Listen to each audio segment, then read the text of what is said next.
Hey, welcome again to another episode of the Long Gone Loser Rock Show. Today, I'm going to do something a little bit different. I'm going to tell you about the times that I actually bumped into some celebrities at Comic Con and got them to sign soundtrack albums. Let's go.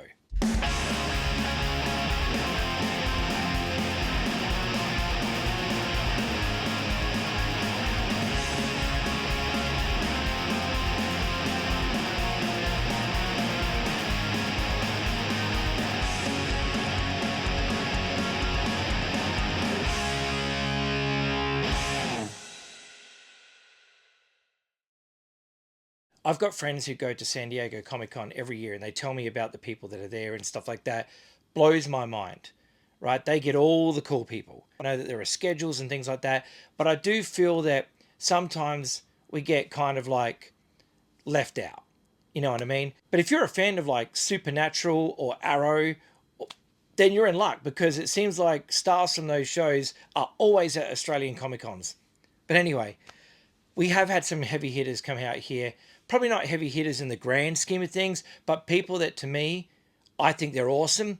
And I'm stoked to have met them and got them to sign something for me. The first one I'm going to talk about is Clerks. Clerks is one of my favorite movies directed by Kevin Smith. Anyone who's seen that film knows how hilarious that movie is. And you know, Brian O'Halloran, who plays Dante Hicks in that movie, he's hilarious. You know, he's just arrogant, he's just full of himself. He just complains about everything. He's miserable, hates his job, whatever. I'm not even supposed to be here today. We hear that over and over in the movie, and I think there's a lot of people who can relate to that at times. The whole movie is hilarious because it's dialogue driven. Not a lot goes on. They don't film, so many places. It's pretty much just at the quick stop, convenience store. Plus also like they go to a funeral or something like that, play hockey on the roof of the convenience store. But if you've seen the movie, you know what I'm talking about. But if you've never seen it, then I highly recommend you check it out. Basically, Brian O'Halloran came out to one of the comic conventions out here. I can't remember if it was Supernova or Oz Comic Con. It was one of the two.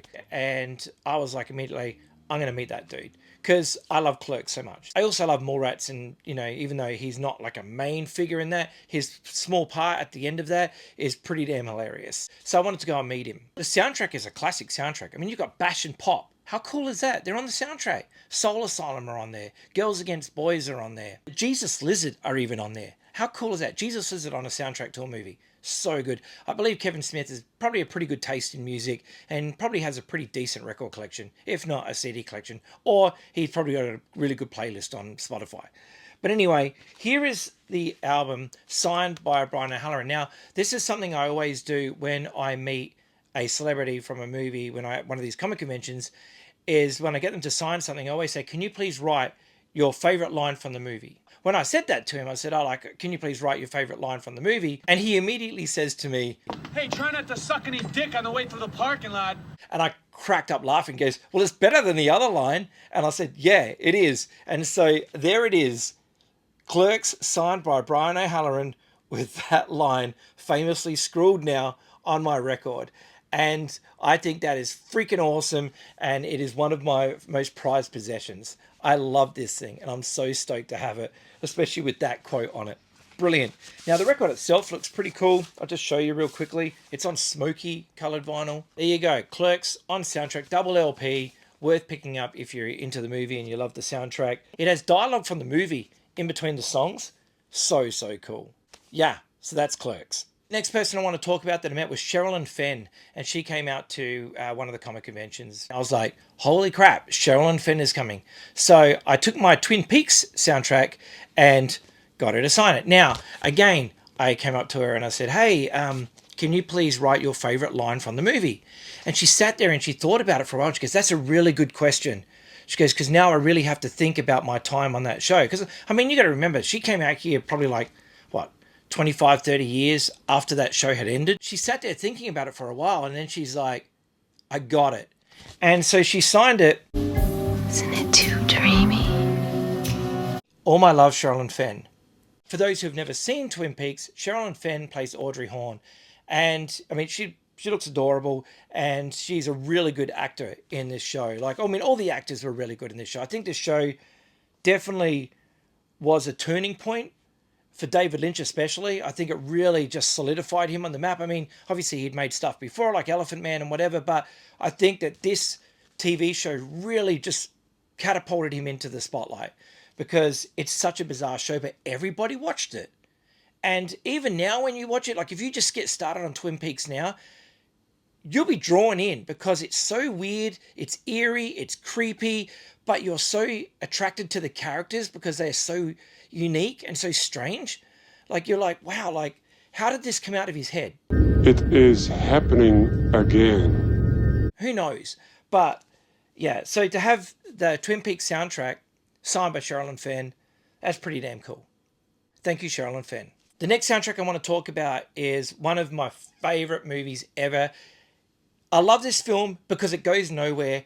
There is not a lot happening in it, but it is a dialogue that is so good, and the fact that the visuals are just so kind of ridiculous and pointless and just goofy, and it's just all of those things. I'm talking about Napoleon Dynamite. Now, Napoleon Dynamite, for those who've never seen it, I think it was made by MTV or something like that, but it pretty much, nothing happens really in this film, but the little things that do happen are so good, and the childish dialogue that's in it is just brilliant. You ever take it off any sweet jumps?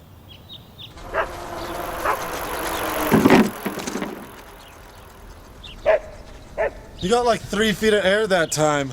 So I met John Heder, who plays Napoleon Dynamite, and I brought this to him, this soundtrack to him, and said, hey man, can you sign my Napoleon Dynamite soundtrack? He's like, absolutely. And he's looking at it going, I've never seen this before. He'd never seen the soundtrack. And he goes, I'm going to have to hit up somebody and get me a copy of this. I've never seen it before, but it looks really cool. And so I said to him, I said, hey man, can you please sign and write your favorite line from the movie? And he sat and he was stumped. He was like, oh my God, because you have to understand, this is a dialogue driven movie and the dialogue is ridiculous, but it's so cool in such a way that the humor it's idiotic. Tina, eat. Eat the food. Eat the food! And it's really dumb and silly.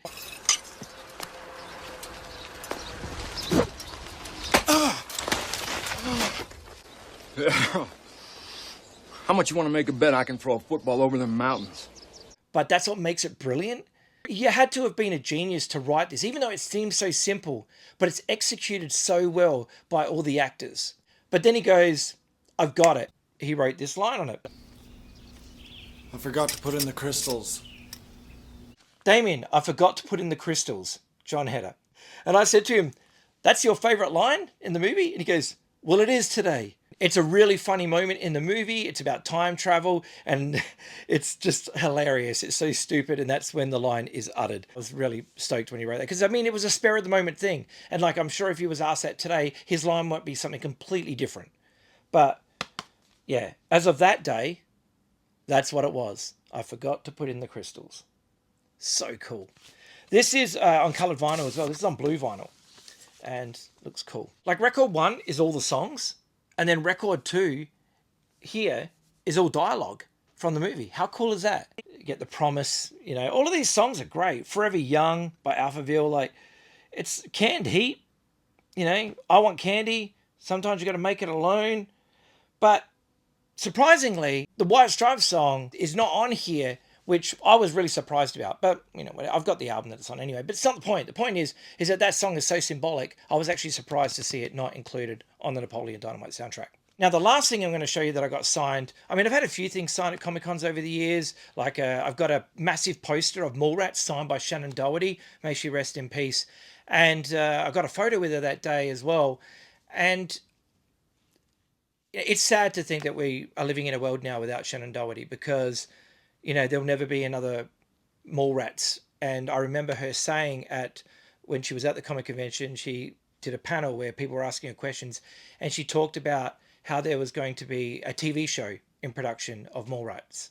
And that's never going to happen now. And that's, you know, it's sad to think that we're never going to have any more Shannon Doherty in our lives. But she has left a legacy of, you know, of TV and movies that we can enjoy. And yeah, so I got a massive poster of Mallrats signed by Shannon Doherty, which I'm very happy about. And I really got to get that thing framed. The one other thing that I had signed has got a really good story to it. Now, the actress Tia Carrere, we all know her from Wayne's World. She's amazing in Wayne's World. I think that's where everybody got to know Tia Carrere and became a fan, was Wayne's World.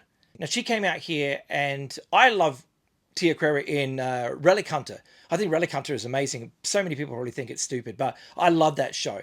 And, you know, I mean, obviously I love Wayne's World and all that as well, but Relic Hunter was what solidified Tia Carrere as an amazing actress to me. I just thought that show was awesome. You got this like female lead who's kicking ass, beating people up, doing, you know, Indiana Jones stuff, but she was like a tough woman. She was really kicking ass and stuff like that.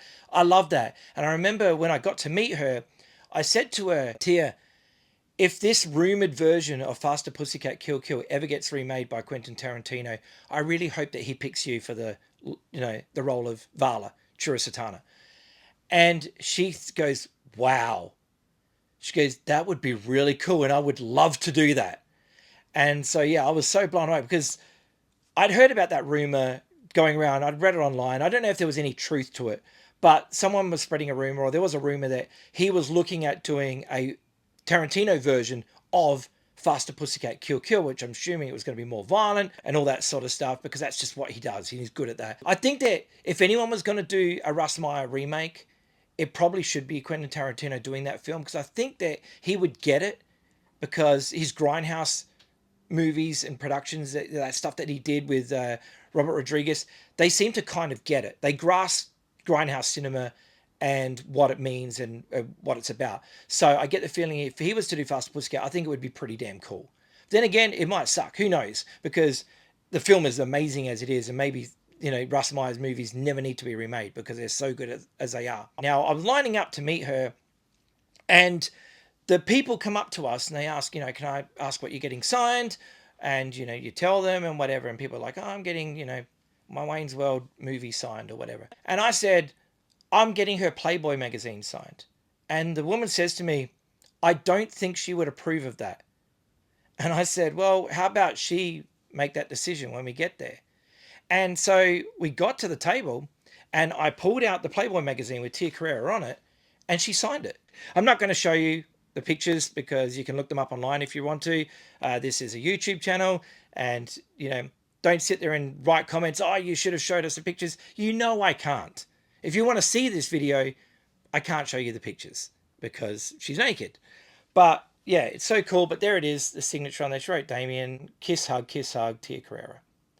And so it was very, very cool to meet her. And I did ask her a bunch of questions. She did a panel before I got to meet her, and she basically was talking about her life in TV shows and movies. And I asked her some questions, and she answered them. I asked her, you know, can you tell me some really cool stories, you know, when you're working on Wayne's World with Alice Cooper? Another question I said, you know, would there ever be a chance of, you know, some more Relic Hunter? Because I feel like maybe a movie or something like that, you know, I feel that you should do more action roles because you're so good at it. In Relic Hunter, you're amazing.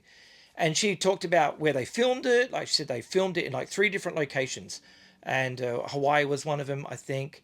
Obviously the US. And I can't remember where the other place she said was. Probably somewhere else that was really cheap to film. But anyway, she talked about that. And then when I went up there and gave her the Playboy magazine, she said, thank you so much for asking those questions. I really appreciate. So yeah, it was really cool to talk to her. She was so lovely. And I'm so glad that she had no issues with signing her copy of Playboy. But why would she? I mean, obviously she did the magazine. She obviously enjoyed the photo shoot and likes the photos, because she didn't say anything bad about it. When she signed it, she was just said, oh, wow, that's so cool you have this. So there we go. But anyway, there we go. That's me meeting some celebrities at Comic-Con and getting them to sign some records and a Playboy magazine. If you've had any cool experiences meeting celebrities at comic conventions and they've signed unusual, weird things, please let me know in the comments below. Feel free to subscribe if you want. And yeah, I will see you in the next video. So please take care of yourselves and look after each other. Bye-bye.